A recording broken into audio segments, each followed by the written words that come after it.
Alam mo, Han, Diyos lang talagang nakakaalam, ano? Kung may darating na biyaya sa'yo. Nakuhan, diyan ka nagkakamali. Sa panahon ngayon, high-tech na. Bakit ako mali?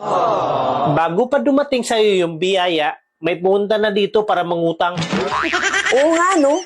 Pero yung buhay ng tao, Diyos lang talagang nakakaalam. Wala nang iba. Ano ka ba, Han? Sa panahon ngayon, sobrang high-tech na. Bakit? May iba bang nakakaalam sa buhay ng tao? Oo naman. Tanungin mo yung mga kaibigan mo ng mga kapitbahay natin. Alam na alam kung ano ang buhay ng ibang tao sa paligid.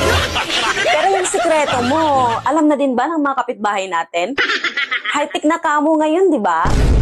Palagay ko, Han, di na nila alam yun. Ano? Sikreto ko na yun eh. Paano nila malalaman? Kilala mo ba si Bernadette? Yung magandang kapitbahay natin? Oo naman. Yan ba naman di ko makilala?